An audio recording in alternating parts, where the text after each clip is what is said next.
రాష్ట్ర వ్యాప్తంగా జరుగుతున్న మున్సిపల్ కార్మికుల సమ్మె 15వ రోజుకు చేరుకుంది. కానీ ఇప్పుడు కూడా ప్రభుత్వం ఏమాత్రం స్పందన లేకుండా పోయింది. ఎన్ని నిరసన కార్యక్రమాలు చేసినా ప్రభుత్వం ఇప్పుడు కూడా మొండిగానే వ్యవహరిస్తుంది.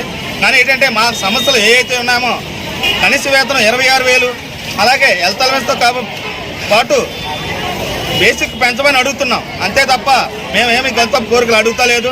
కానీ ఏంటంటే ఇప్పుడు కూడా మా సమస్యలు రాష్ట్ర వ్యాప్తంగా అన్ని నిరసన కార్యక్రమాలు కూడా జరుగుతున్న ఓ పక్క అంగన్వాడీ, ఓ పక్క సర్వశిక్ష అభియానం, ఓ పక్క మున్సిపల్ ఇంతమంది సమ్మెలో పాల్గొన్నా కూడా ఏమాత్రం ప్రభుత్వానికి ఎక్కడ చేమ కుట్టినట్టు లేదు. కానీ ఏంటంటే అందరూ కోరుకునేది ఒకటే, మాకు కనీస వేతనం 26,000 ఇవ్వండి. అంతేకాని మేమేమి మీకు మీ ఇష్టం వచ్చిన హామీలు మేము అడుగుతలేదు. అందుకే కానీ మాకు ఏదైతే సక్షమమే మాకు కనీస వేతనం 26,000 ఇవ్వని మేము డిమాండ్ చేస్తున్నాం. చేసింది మేము ఎన్ని నిరసన కార్యక్రమాలు చేసినా ప్రభుత్వం స్పందించలేదు. కనుక ఏదైతే మా తక్షణమే ఆ సమస్యలు పరిష్కరించమని, లేదంటే సమ్మె మరింత ఉధృతం చేస్తామని ప్రభుత్వాన్ని మేము డిమాండ్ చేస్తున్నాం.